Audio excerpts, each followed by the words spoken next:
اعوذ باللہ من الشیطان الرجیم بسم اللہ الرحمن الرحیم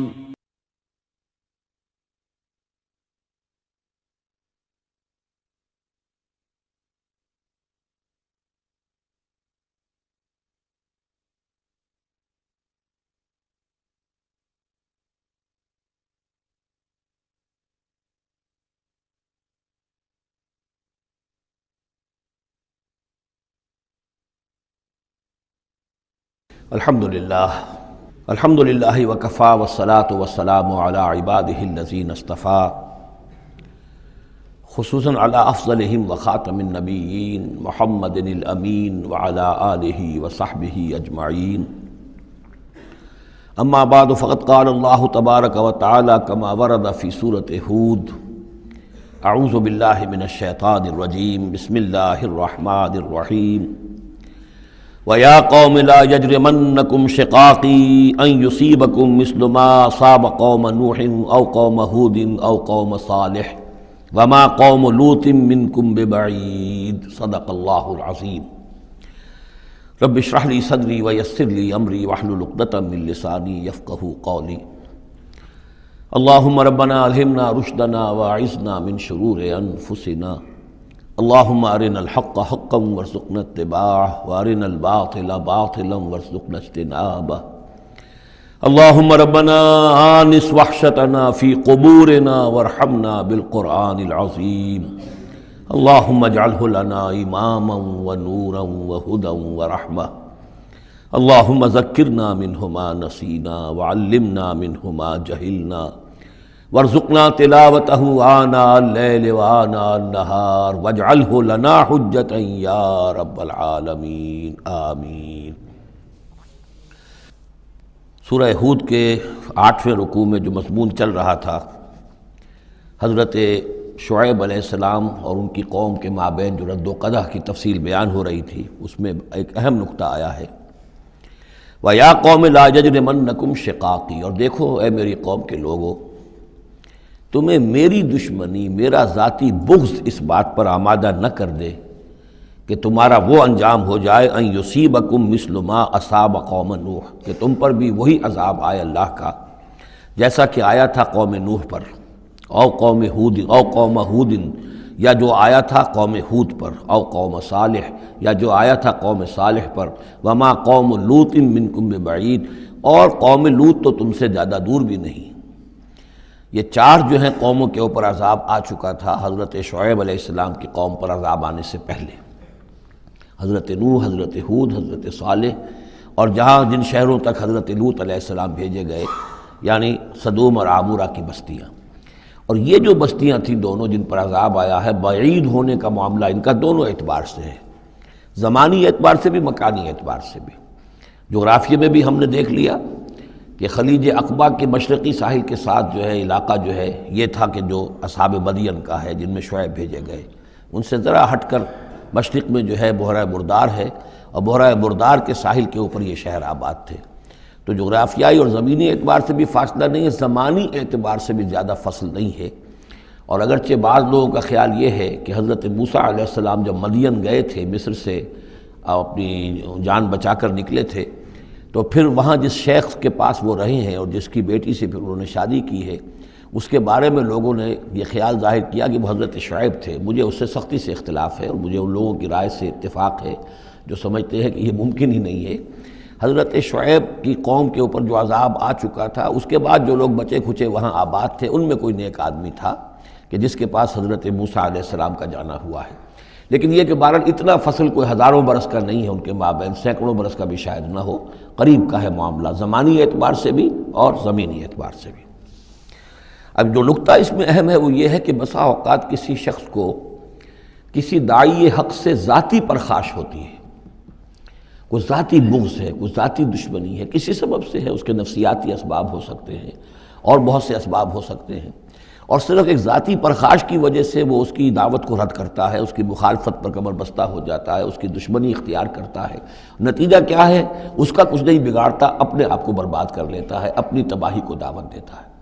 تو اے میری قوم کے لوگوں، میری زدم زدہ میں تم کہیں اس انجام سے دو چار نہ ہو جانا، ایسا نہ ہو کہ میرا بغض اور میری عداوت جو ہے وَيَا قَوْمِ لَا يَجْرِمَنَّكُمْ شِقَاقِي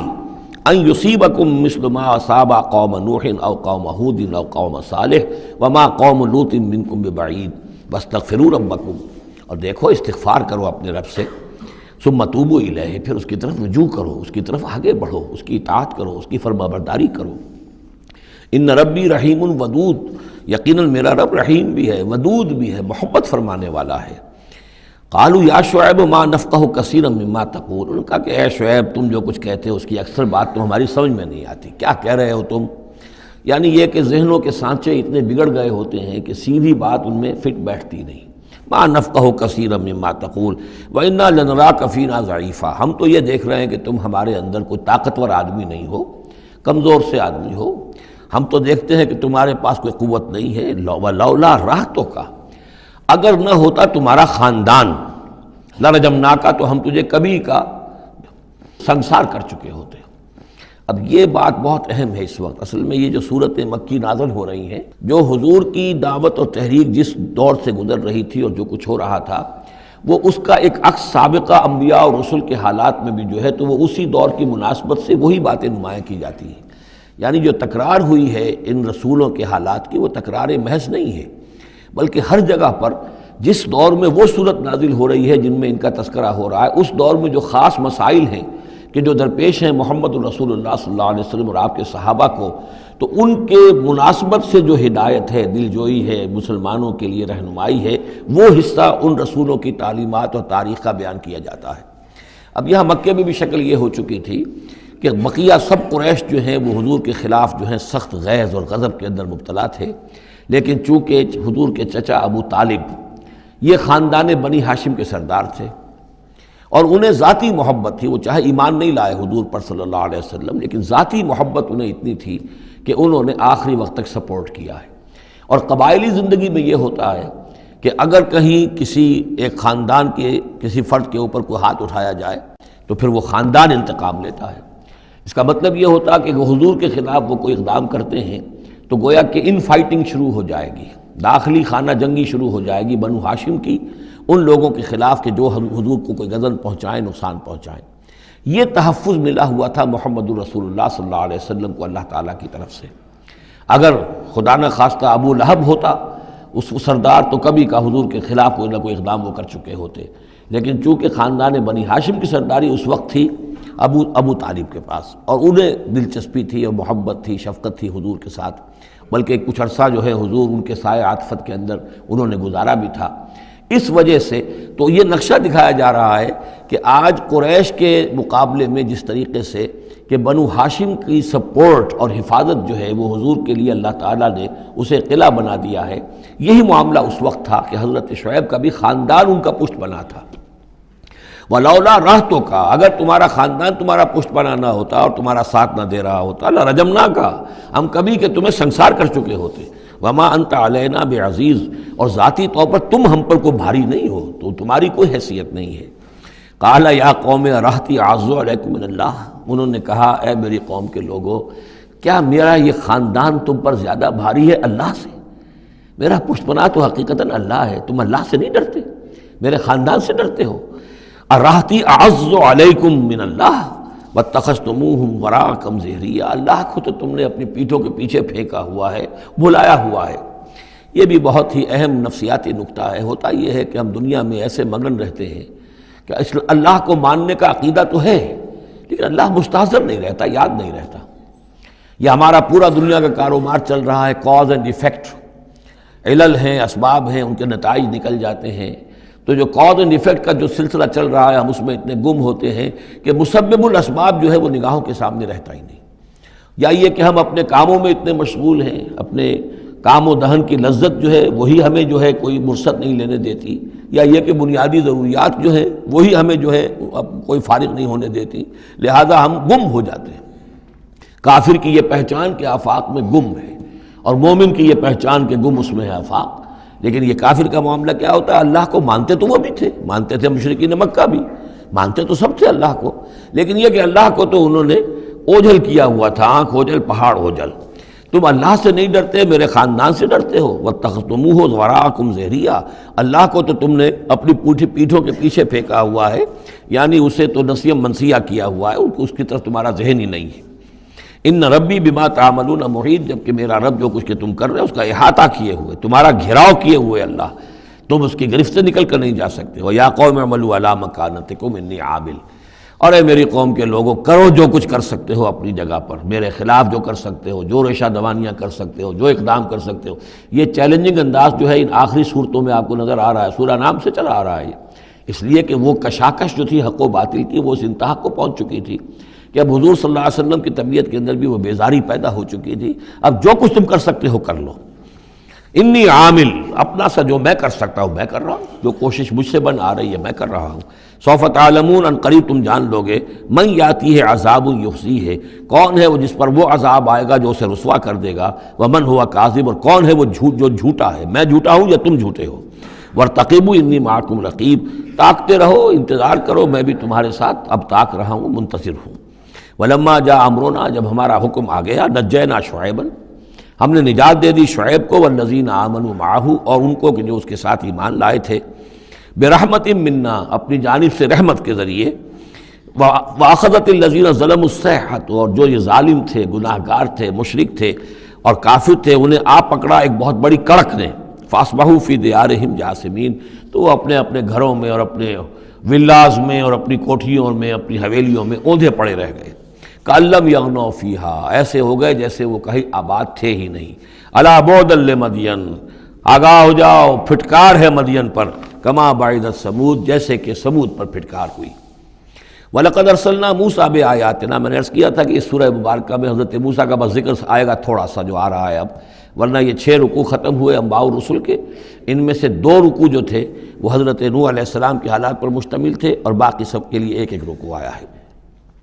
وَلَقَدْ أَرْسَلْنَا مُوسَىٰ بِآيَاتِنَا وَسُلْطَانٍ مُّبِينٍ إِلَىٰ فِرْعَوْنَ وَمَلَئِهِ، اور ہم نے بھیجا موسیٰ کو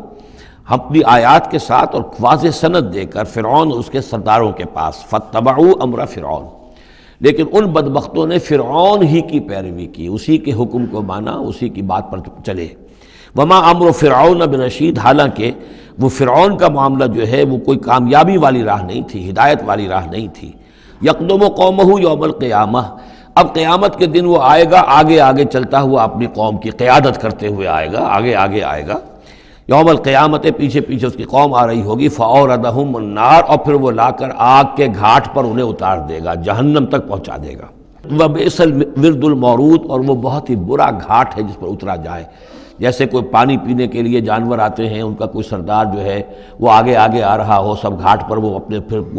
پورے قافلے کو لے آتا ہے، اسی طریقے سے یہ جہنم کے گھاٹ پر، اس آگ کے گھاٹ پر لا اتارے گا فرعون اپنی قوم کو.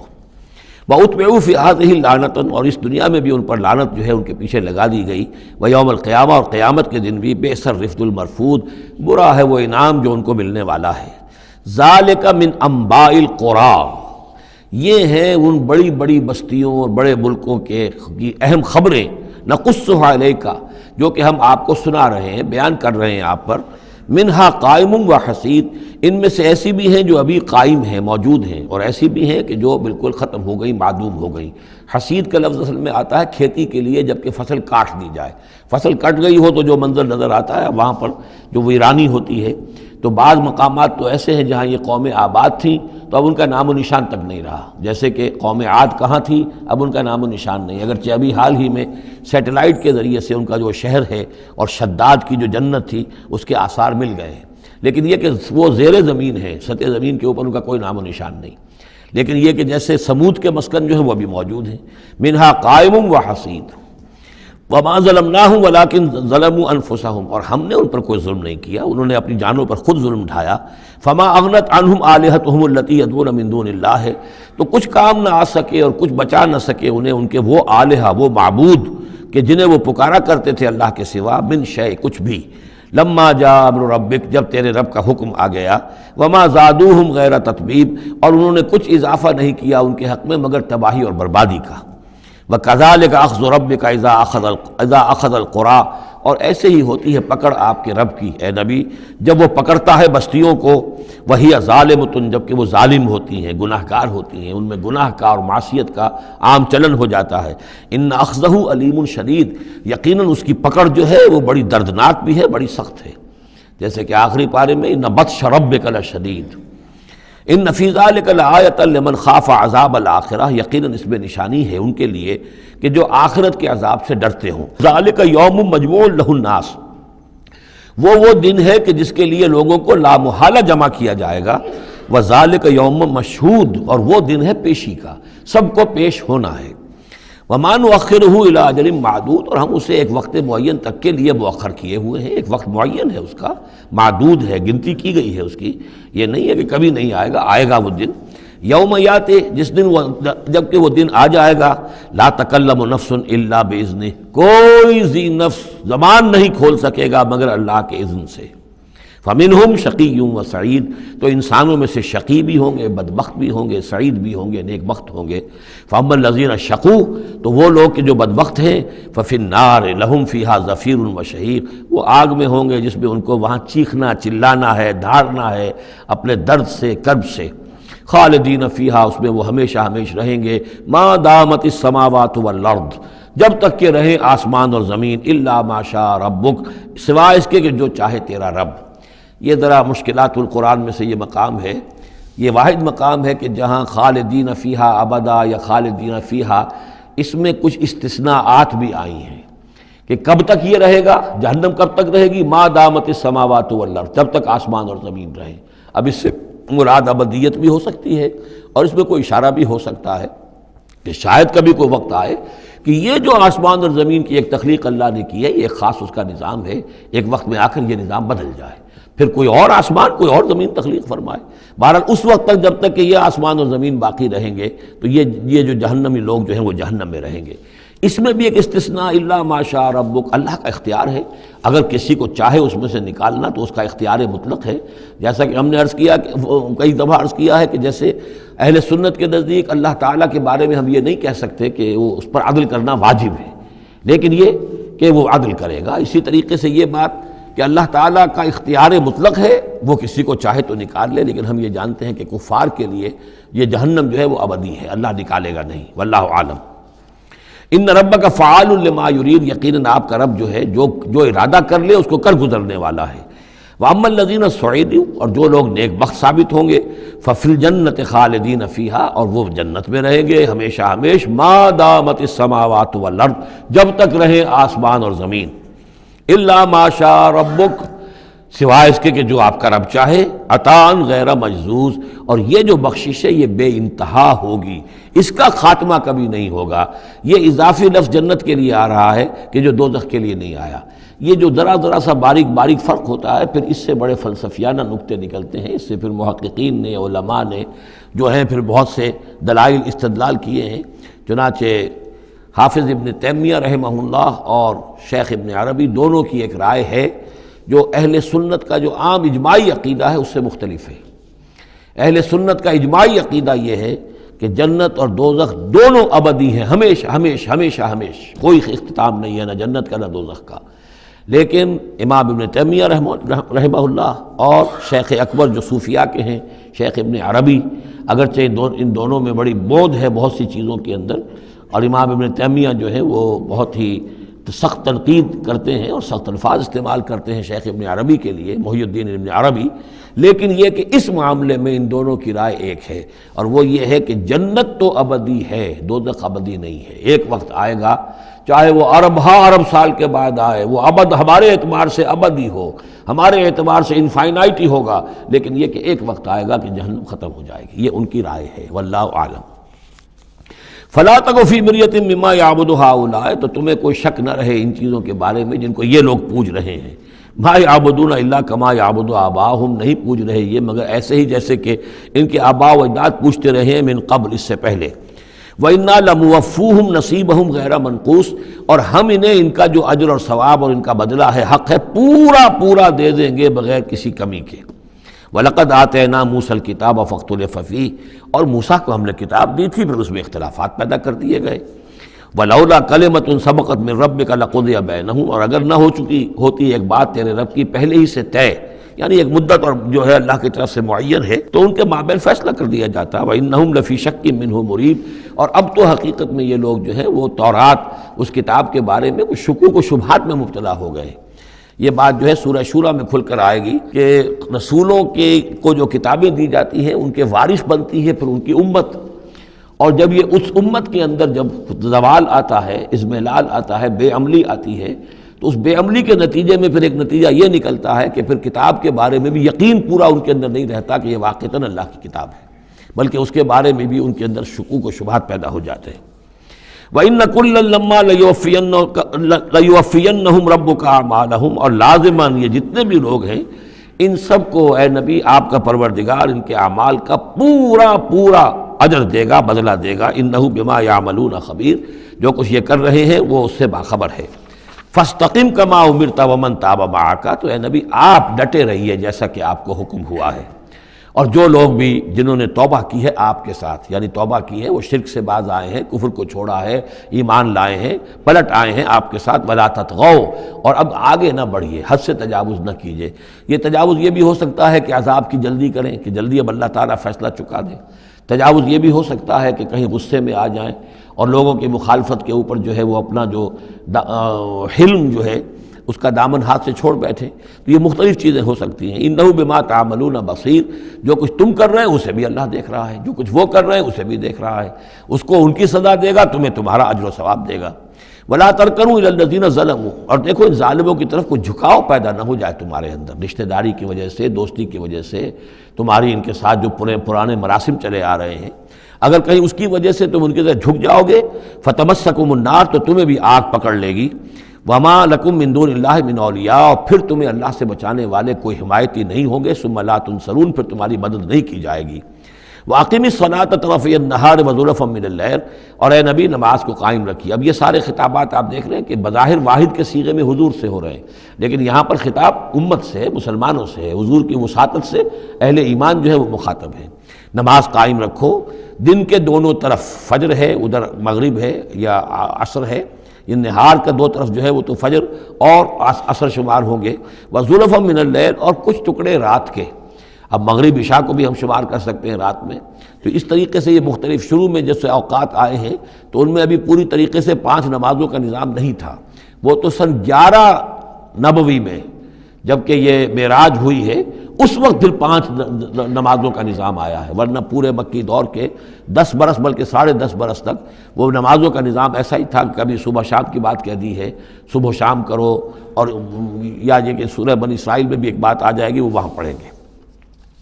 وَأَقِمِ الصَّلَاةَ طَرَفَيَ النَّهَارِ وَزُلَفًا مِّنَ اللَّيْلِ إِنَّ الْحَسَنَاتِ يُذْهِبْنَ السَّيِّئَاتِ، یقیناً نیکیاں بدیوں کو دور کر دیتی ہیں۔ ذَلِكَ ذِكْرَىٰ لِلذَّاكِرِينَ، اور یہ یاد دہانی ہے یاد رکھنے والوں کے لیے۔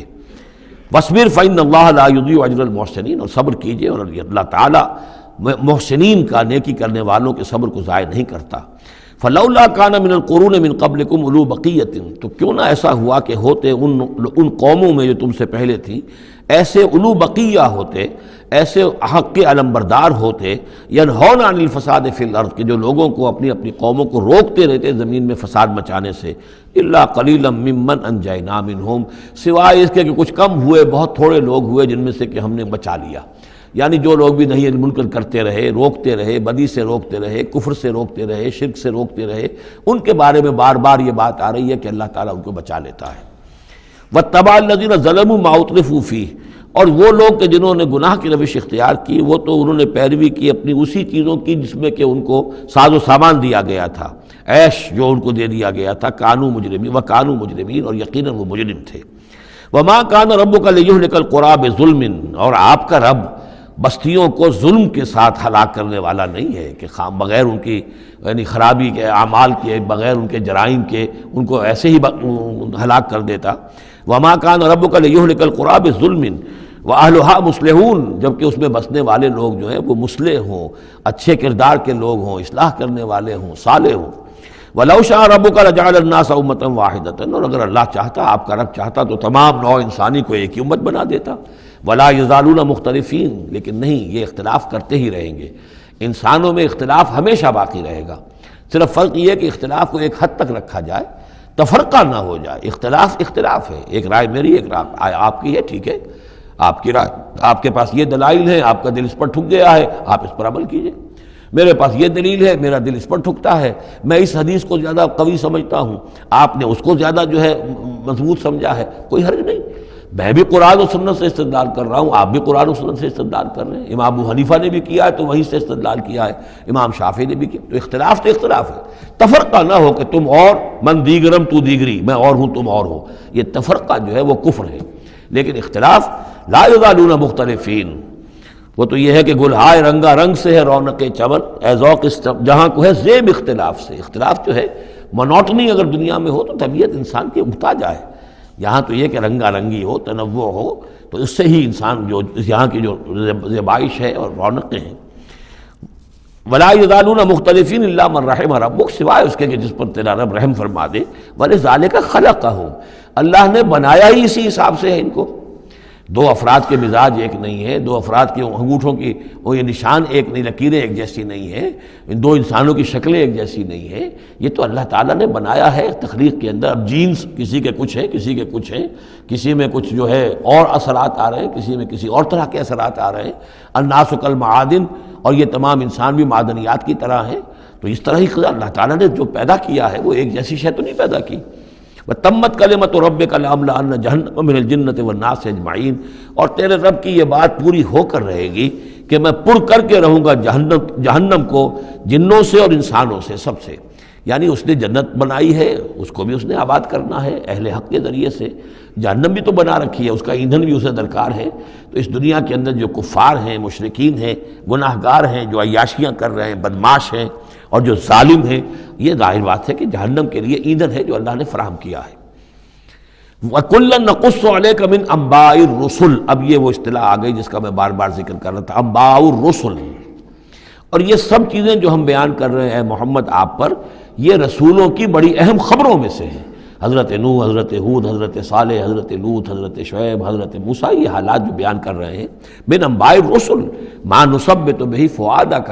اور یہ اس لیے تاکہ اس کے ذریعے سے آپ کے دل کو جما دیں، مضبوطی دیں۔ یعنی جو کچھ آپ پر اور آپ کے ساتھی اہل ایمان پر آج بیت رہی ہے، یہ کوئی نئی بات نہیں ہے، ہمیشہ یہی ہوا ہے۔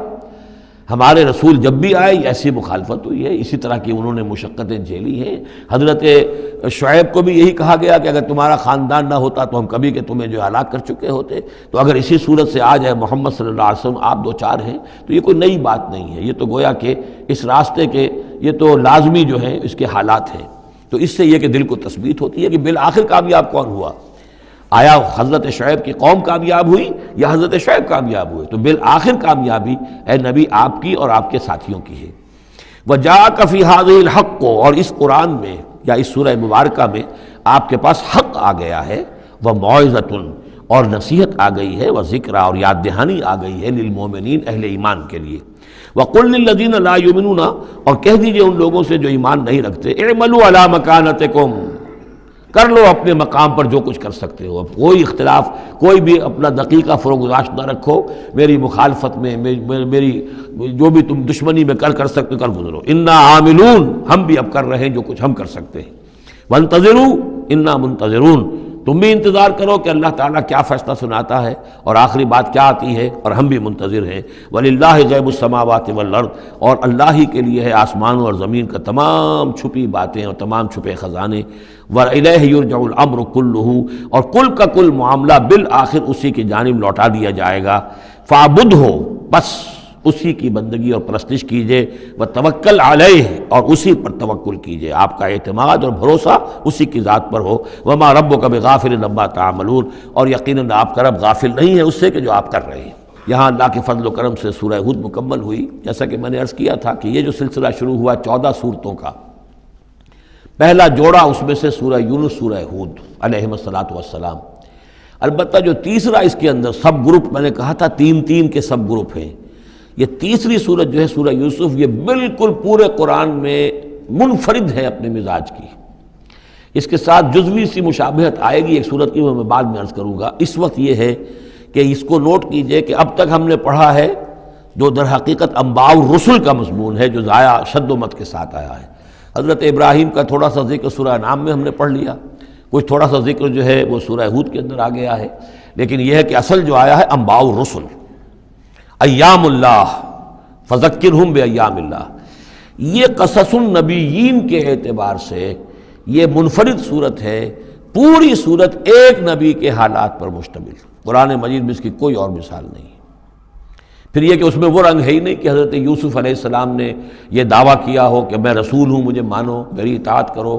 اور وہاں کی جو قوم تھی اور بادشاہ جو تھا اس سے کوئی تعاون نہ کیا ہو، کچھ نہیں، وہ انداز ہی نہیں مانو گے تو عذاب آئے گا، کچھ نہیں۔ تو نبی میں اور رسول میں جو فرق ہوتا ہے وہ بھی آپ کنٹراسٹ اچھی طرح سمجھ لیجئے۔ حضرت یوسف نبی تھے، رسول نہیں تھے۔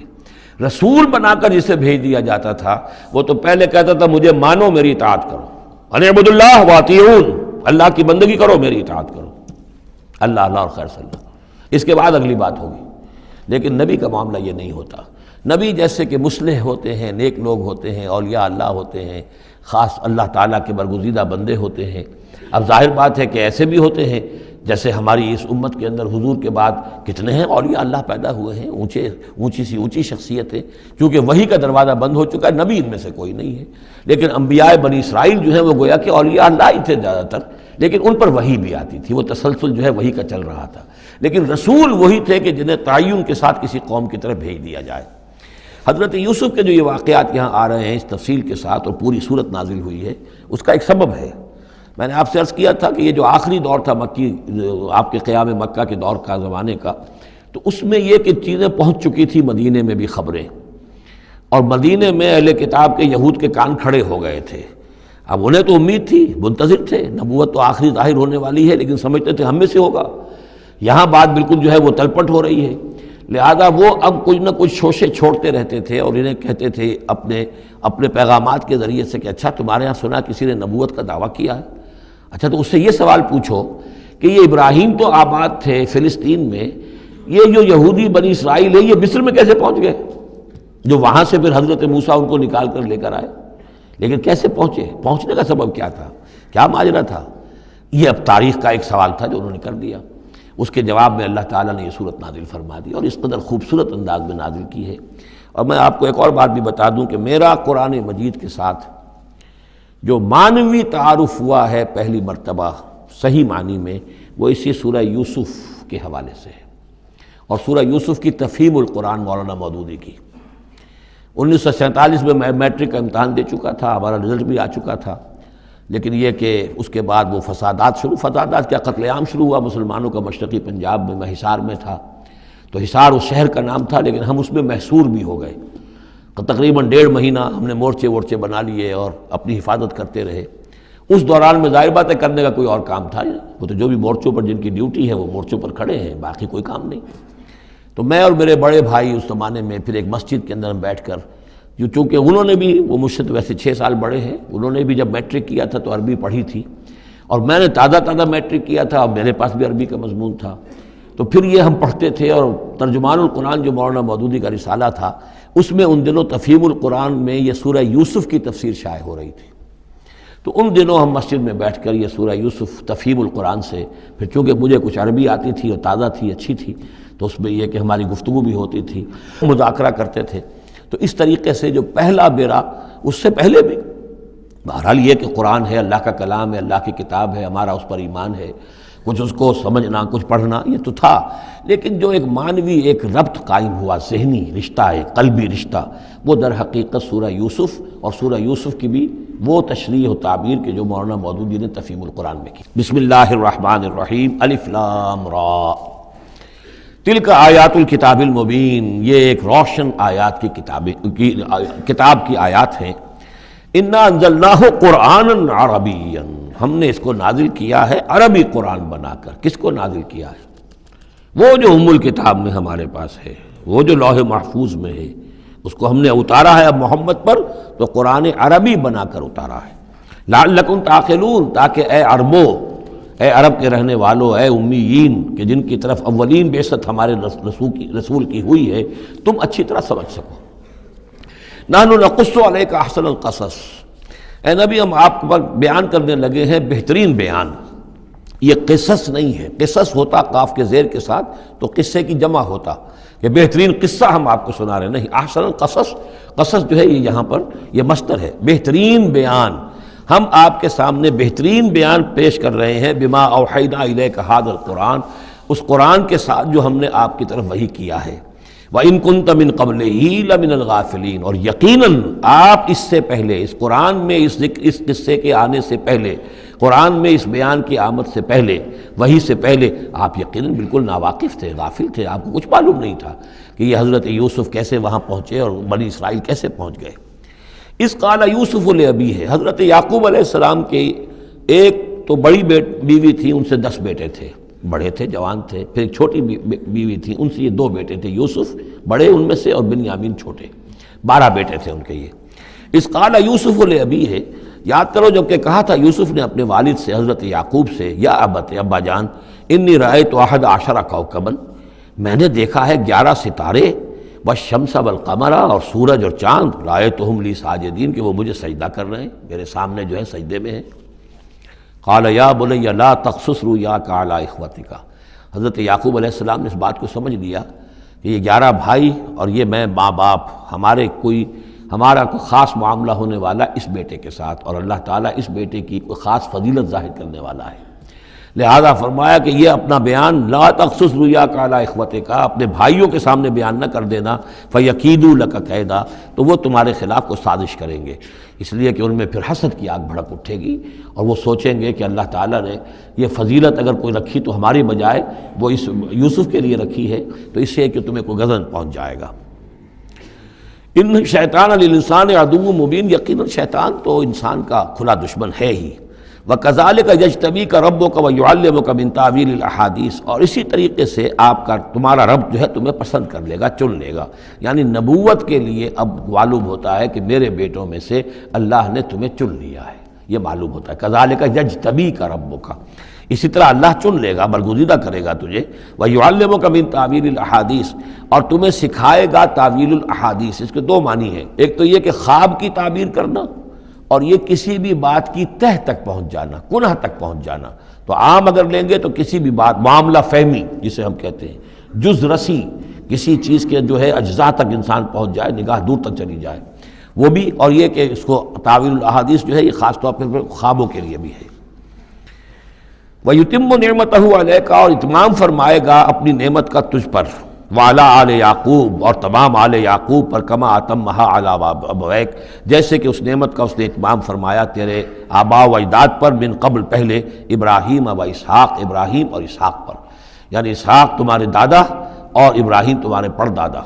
اپنا نام انہوں نے نہیں لیا، ظاہر بات ہے کہ وہ خود اپنا ذکر کیسے کرتے۔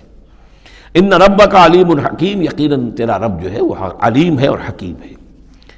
لقد کان فی یوسف و اخوتہ آیات للسائلین، یقیناً حضرت یوسف اور ان کے بھائیوں کا جو واقعہ ہوا، جو ماجرا ہوا، اس میں تو نشانیاں ہیں پوچھنے والوں کے لیے، یعنی جنہوں نے یہ سوال پوچھوایا ہے اور جو پوچھ رہے ہیں ان سب کے لیے نشانیاں ہیں۔ اگر اسی قصے کو حقیقت بینی کے ساتھ جو ہے، حقیقت کی نگاہ کے ساتھ اسے دیکھیں اور طلب ہدایت کے لیے اس قصے پر غور کریں جو قرآن اب پیش کر رہا ہے، تو یہ کہ ان کے لیے تو بہت سی چیزیں جو ہے نکھر کر سامنے آ جائیں گی، حقائق واضح ہو جائیں گے۔ اذ قالوا لیوسف واخوہ احب الی ابینا منا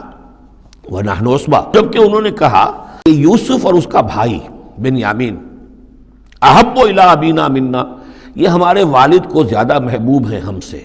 سے زیادہ محبت ان دونوں سے، ونحن عصبہ، جبکہ ہم ایک بڑی جماعت ہیں، طاقتور، بڑے تھے، جوان تھے، 10 تھے، اور ظاہر بات ہے قبائلی زندگی میں تو آپ کو معلوم ہے کہ بازو جو ہوتے ہیں،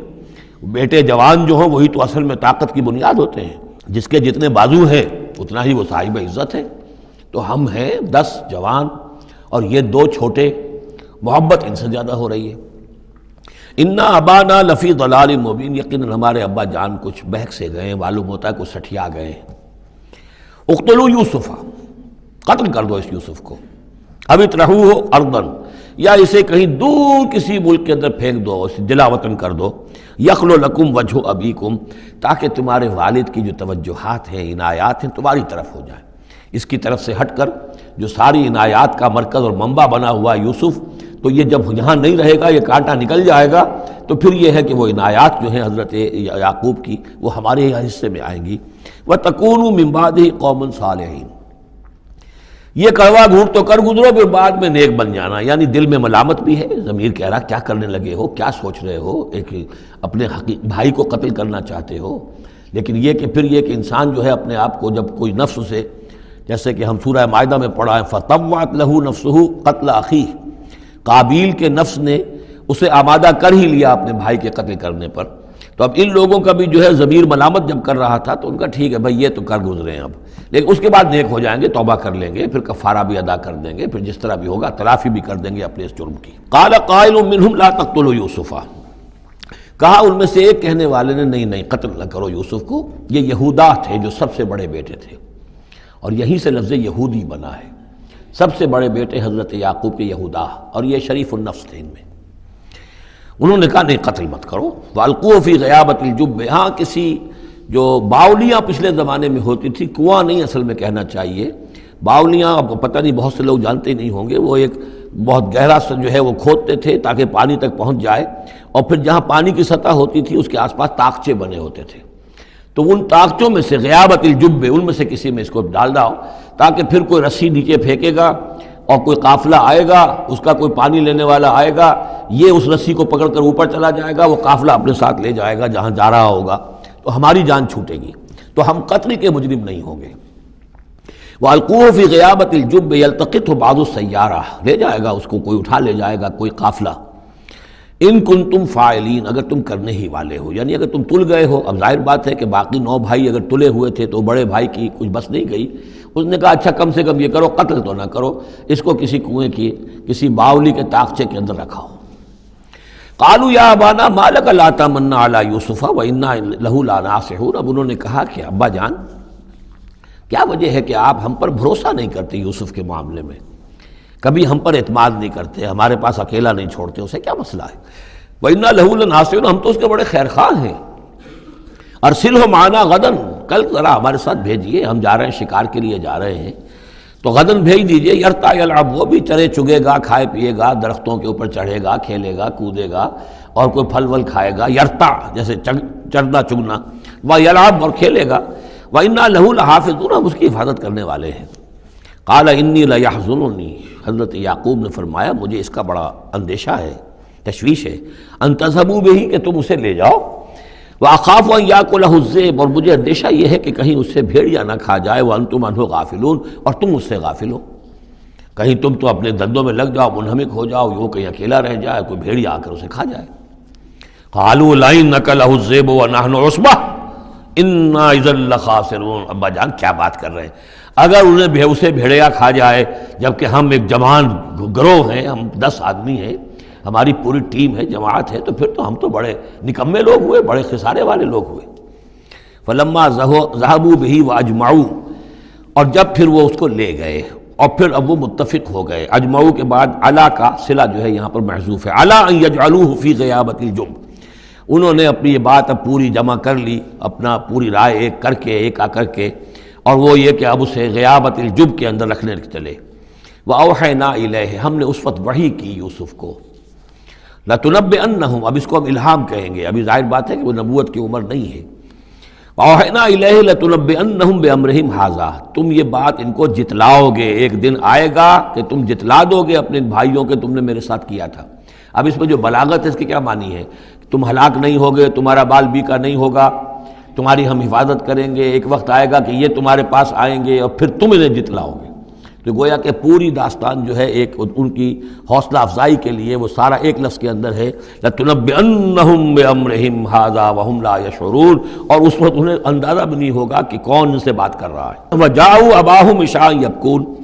شام کو وہ آ گئے روتے ہوئے اپنے ابا جان کے پاس، حضرت یعقوب کے پاس۔ قالوا یا ابانا انا ذهبنا نستبق، انہوں نے کہا ابا جان ہم گئے تھے ذرا دوڑ لگا رہے تھے، مقابلہ کر رہے تھے دوڑنے کا۔ وَتَرَكْنَا يُوسُفَ عِندَ مَتَاعِنَا، اور ہمارا جو سامان و امان تھا، کوئی کپڑے وپڑے ہم نے رکھے تھے اضافی اتار کر، دوڑنا جو تھا تو وہاں ہم نے یوسف کو چھوڑ دیا تھا۔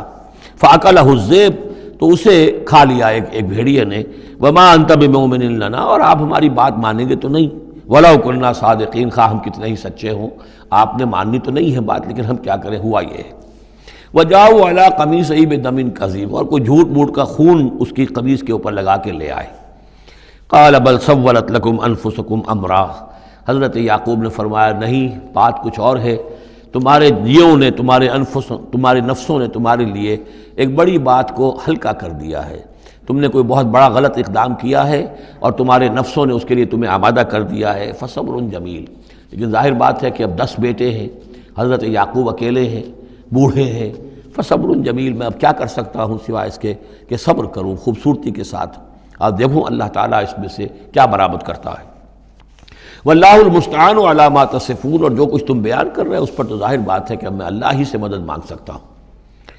وجاءت سیارۃ، اب کچھ عرصے کے بعد وہاں ایک وہ قافلہ آ گیا، جاءت سیارۃ فارسلوا واردہم، انہوں نے بھیجا اپنے آگے چلنے والے کو۔ یہ ان زمانے میں ہوتا تھا قافلہ، اس سے آگے آگے جو ہے اس کو عورت بھی کہتے ہیں، وارد، وہ جا کر جو ہے وہاں پر دیکھتا تھا کہاں کنواں ہے، پانی کہاں ہے، کہاں اگلا پڑاؤ ہوگا۔ فارسلوا واردہم، اپنے پانی بھرنے والے کو بھیجا، فادلا دلوا، اس نے اپنا ڈول جو ہے وہ نیچے اتارا۔ قال یا بشرا، اب اس کو پکڑ لیا حضرت یوسف نے، اس نے کھینچا، وہ سمجھ رہا تھا پانی کھینچ رہا ہوں، وہ حضرت یوسف آ گئے۔ یا بشرا ھذا غلام، انہوں نے وہیں سے شور بچایا، آواز دی کہ او بشارت ہو، یہ تو ہمیں غلام مل گیا، لڑکا مل گیا۔ وَأَسَرُّوهُ بِضَاعَةً، اور انہوں نے چھپا لیا اسے ایک پونجی سمجھ کر کہ یہ تو اچھی دولت ملی ہے، اسے بیچیں گے، بیچ کے پیسے کھڑے کریں گے، چھپا لیا۔ واللہ علیم بما یعملون، اور اللہ تعالیٰ خوب جانتا تھا جو وہ کر رہے ہیں۔ وَشَرَوْهُ بِثَمَنٍ بَخْسٍ دَرَاهِمَ مَعْدُودَةٍ، اور مصر پہنچ کر انہوں نے بیچ لیا اس کو بڑی تھوڑی سی قیمت پر، دراہم معدودہ، گنتی کی چونیاں، درہم جو ہے ان کے ہاں دینار کا چوتھائی حصہ ہوتا تھا، تو دراہم معدودہ جو ہے چند چونیوں کے عوض وہ فروخت کر دیا۔ وَكَانُوا فِيهِ مِنَ الزَّاهِدِينَ، اور اس کے معاملے میں تو وہ بہت ہی قانع تھے، یعنی چونکہ اگر تو کسی کی انویسٹمنٹ ہوئی ہو، 1000-2000 کا خریدا ہو، تب تو آدمی اس کی قیمت اپنی انویسٹمنٹ بھی نکالے اس میں سے اور پھر منافع بھی لینا چاہے، یہ تو مفت کا مال تھا۔ دوسرے یہ اندیشہ ہر وقت دھڑکا لگا ہوا تھا کہ کہیں جو ہے اس کے وارث نہ آ جائیں، تو جلد از جلد بیچ کر جو بھی ملے پیسے کھڑے کرو۔ وقال الذی اشتراہ من مصر، اور جس شخص نے خریدا انہیں مصر سے، مصر میں یہ تو عزیز مصر تھا، یعنی کوئی بہت بڑا افسر، بادشاہ نہیں، لیکن یہ کہ وہاں کی جو بھی ہائرارکی تھی اس کے اندر کوئی بہت اہم مقام پر۔ وقال الذی اشتراہ من مصر، اور جس شخص نے خریدا انہیں مصر میں، لامرأتہ، اپنی بیوی سے کہا اکرمی مثواہ، اس کو ذرا اچھے طریقے پر رکھو، عسیٰ ان ینفعنا، ہو سکتا ہے یہ ہمارے لیے نفع بخش ہو، یہ بھی ہو سکتا ہے کہ ہم اسے پھر بیچ دیں تو ہمیں دولت زیادہ مل جائے، اور نتخذہ ولدا، معلوم ہوتا ہے شاید اولاد نہیں تھی، ہم اسے اپنا بیٹا ہی بنا لیں گے۔ وَكَذَلِكَ مَكَّنَّا لِيُوسُفَ فِي الْأَرْضِ، اس طرح ہم نے زمین میں یوسف کے لیے تمکن، ٹھہراؤ کی جگہ پیدا کر دی۔ اب یہ کہ پہنچ گئے ہیں جو اس وقت کی جو متمدن ترین مملکت ہے، مصر کی مملکت ہے، اس کا ایک نظام ہے، اس میں بادشاہت ہے، اس کا پورا جو ہے اس کا آبپاشی کا نظام ہے، اس میں تمدن کے ایک گہوارے میں پہنچا دیا، اور وہاں پر بھی کسی جھونپڑے میں نہیں، کسی بہت بڑے افسر، بہت بڑے صاحب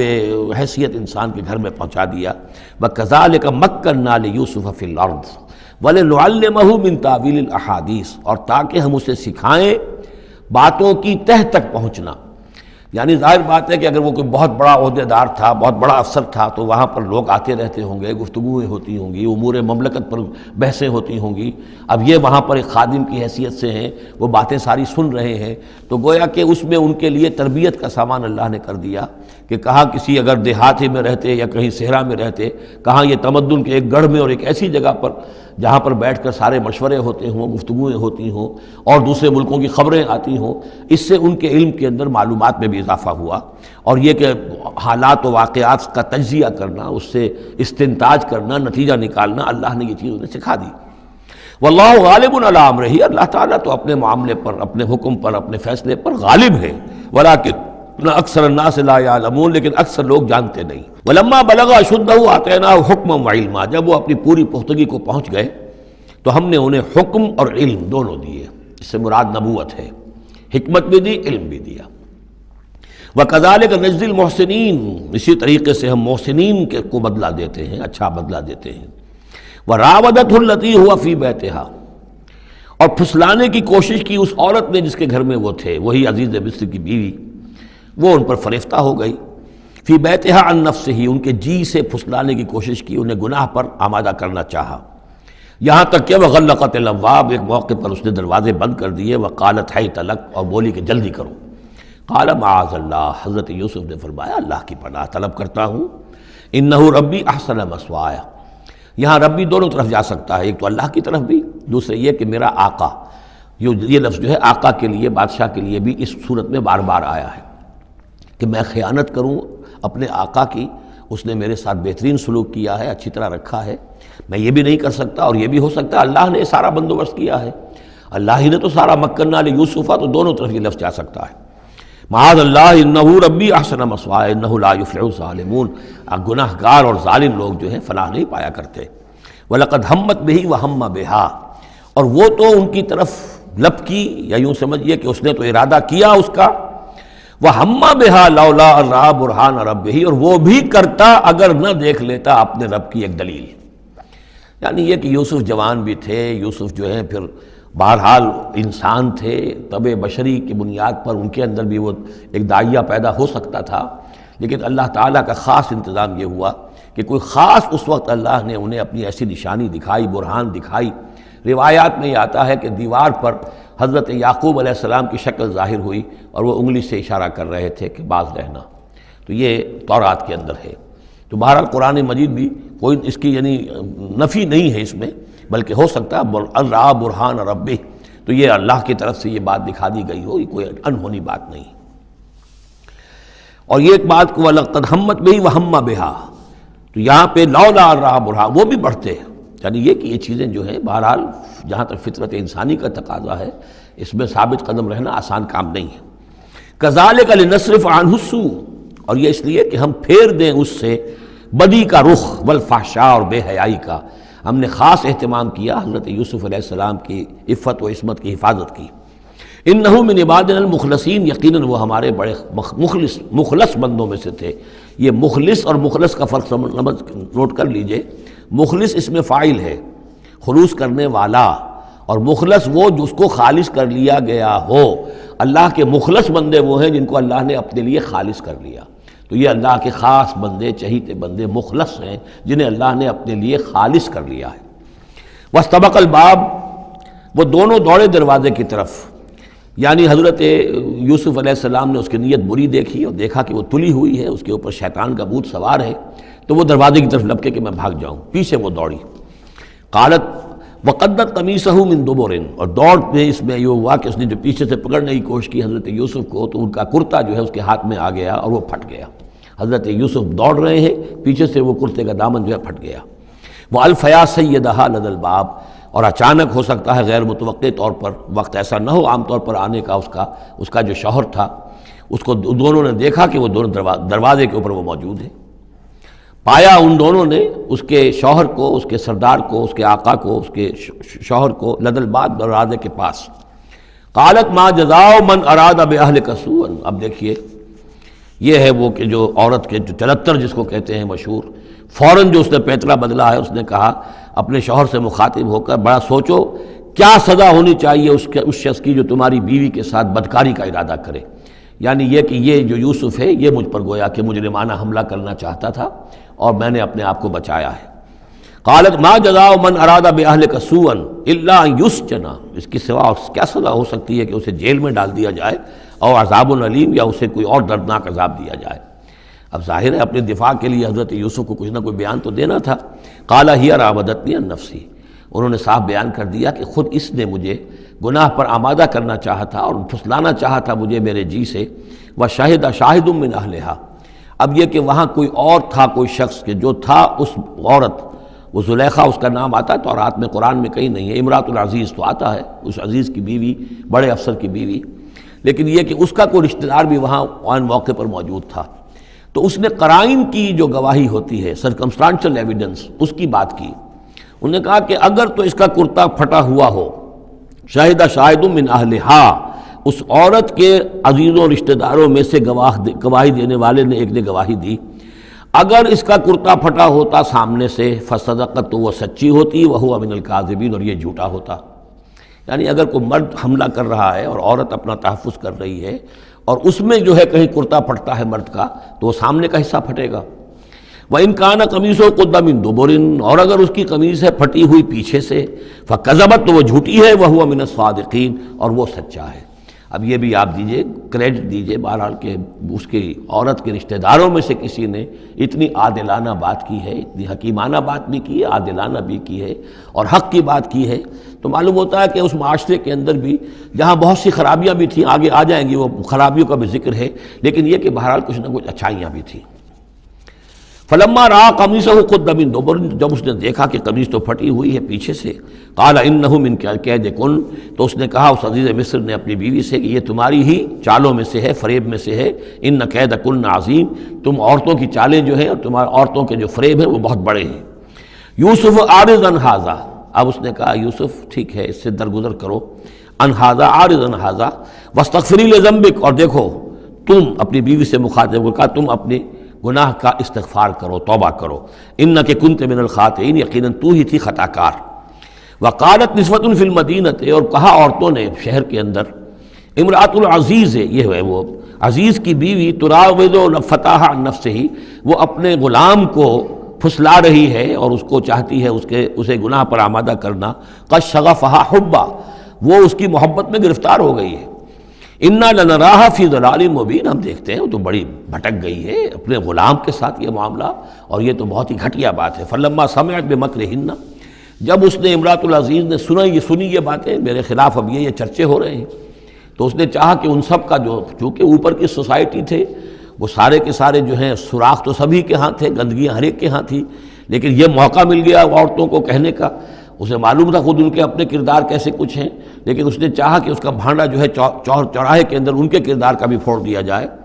ارسلت الیہن، تو ان سب کو بلوایا ایک دعوت میں، وآتت لہن متکئان، اور اہتمام کیا ایک مجلس کا، ایک ڈنر کا، اور اس میں یہ کہ سب جو متکئان جو سہارا لے کر بیٹھے ہوئے ہیں، وآتت کل واحدۃ منہن، اور ہر عورت کو اس نے ایک چھری اس کے سامنے رکھی، سکینن، ایک چھری، جب کوئی پھل وغیرہ ہوں گے اس کے ساتھ چھری بھی سب کو دی گئی ہے۔ وقالت اخرج علیہن، اور کہا کہ اے یوسف ذرا نکلو ان کے سامنے، برآمد ہو، ان کے سامنے آ جاؤ۔ فلما رأینہ، تو جب ان سب نے اس کو دیکھا، اکبرنہ، تو ششدر رہ گئیں، وقطعن ایدیہن، اور ان سب نے اپنے ہاتھ کاٹ لیے۔ اس میں ایک کا تو کسی کا غلطی سے ہاتھ کٹ گیا ہوگا، چوک گئی ہوگی، دیکھ کر ایک دم جو چونکی کہ یہ اس قدر حسین و جمیل، یہ تو انسان نہیں معلوم ہوتا یہ کون ہے، تو اس کا ہاتھ کٹا۔ اس کی طرف حضرت یوسف متوجہ ہوئے ہوں گے، خون اس کے کچھ نہ آخر ماں خادم کی حیثیت سے تھے کہ اس کے کوئی مرہم پٹی کریں، تو ہر ایک نے یہ چاہا کہ یہ التفات اس کا میری طرف بھی ہو، تو سب نے اپنی انگلیاں کاٹی۔ قطعنا، اب یہاں پر یہ غلطی سے بات نہیں ہو سکتی، اس لیے کہ یہ قطع یقطع تقطیعا باب تفعیل ہے، اس تفعیل کے اندر تو اہتمام اور پوری طریقے سے کوئی ارادہ کر کے کسی کام کو کیا جاتا ہے۔ اپنے ہاتھ کاٹ لیے، وَقُلْنَا حَاشَا لِلَّهِ مَا هَذَا بَشَرًا، ان کہا کہ حاشا للہ، یہ شخص یہ تو آدمی نہیں ہے، ان هَذَا إِلَّا مَلَكٌ کریم، یہ تو معلوم ہوتا ہے کہ کوئی بہت ہی بزرگ فرشتہ ہے۔ قالت فَذَلِكُنَّ الَّذِي لُمْتُنَّنِي فِيهِ، تو اس نے کہا یہ ہے وہ جس کے بارے میں تم مجھے ملامت کر رہی تھی اور مجھ پر جو ہے تم تان کر رہی تھی۔ وَلَقَدْ رَاوَدتُّهُ عَن نَفْسِهِ، اور میں نے اسے یقیناً پھسلانا چاہا، گناہ پر آمادہ کرنا چاہا، فَاسْتَعْصَمَ، لیکن وہ جمع رہا، وہ قائم رہا، وہ مستقیم رہا، اس نے اپنے عفت اور عزت کی حفاظت کی۔ وَلَئِن لَمْ يَفْعَلْ مَا آمُرُهُ، اور اگر اس نے نہ کیا وہ جو میں اسے حکم دے رہی ہوں، لَيُسْجَنَنَّ، تو وہ لازماً قید میں پڑے گا، وَلَيَكُونَ مِنَ الصَّاغِرِينَ، اور یہ کہ بہت ہی چھوٹا ذلیل اور خوار ہو کر رہے گا۔ اس سے آپ اندازہ کر لیجئے کہ اس اونچی سوسائٹی کا اخلاقی طور پر اس وقت کیا حال ہو چکا تھا، کس دھڑلے سے یہ کہہ رہی ہے، اور ان کی تمام بیگمات کا بھی جو مسئلہ تھا وہ بھی سامنے آ چکا، اور اس میں ظاہر بات ہے کہ اسی دھڑلے کے ساتھ اس کا اعلان کرنا اپنے گناہ کا، کوئی اس میں حجاب محسوس نہیں کر رہی۔ قال رب السجن احب الی مما یدعوننی الیہ، حضرت یوسف نے دعا کی پروردگار مجھے قید زیادہ پسند ہے اس چیز سے جس کی طرف یہ مجھے بلا رہی ہیں۔ وَإِلَّا تَصْرِفْ عَنِّي كَيْدَهُنَّ، اور اگر اے پروردگار تو نے مجھ سے دور نہ کر دیا ان کی چالوں کو، ان کی فریبوں کو، أَصْبُ إِلَيْهِنَّ، ہو سکتا ہے میں بھی ان کی طرف مائل ہو جاؤں، وَأَكُن مِّنَ الْجَاهِلِينَ، اور میں جاہلوں میں سے ہو جاؤں۔ فَاسْتَجَابَ لَهُ رَبُّهُ، تو اللہ تعالیٰ نے اس کے رب نے اس کی دعا کو قبول کیا۔ فَصَرَفَ عَنْهُ كَيْدَهُنَّ، اور ان سب کی عورتوں کی جو چالیں تھیں ان سے ان کو بچا لیا۔ انہ هو السمیع العلیم، یقیناً وہی ہے سننے والا اور جاننے والا۔ ثم بدا لهم من بعد ما رأوا الآیات، پھر یہ بات ان پر واضح ہو گئی، منکشف ہو گئی جب یہ ساری نشانیاں دیکھ لیں۔ لَيَسْجُنُنَّهُ حَتَّىٰ حِينٍ، کہ عافیت اسی میں ہے کہ کچھ عرصے کے لیے اسے جیل میں ڈال دیا جائے۔ پبلک سیفٹی کا معاملہ یہی ہے، مصلحت عامہ کا تقاضا یہی ہے۔ ہم اپنی عورتوں کو تو سنبھال کے نہیں رکھ سکتے، لیکن پبلک سیفٹی کے لیے اس کو جیل میں ڈال دینا چاہیے۔ بارک اللہ لی ولکم فی القرآن العظیم ونفعنی وإیاکم بالآیات والذکر الحکیم۔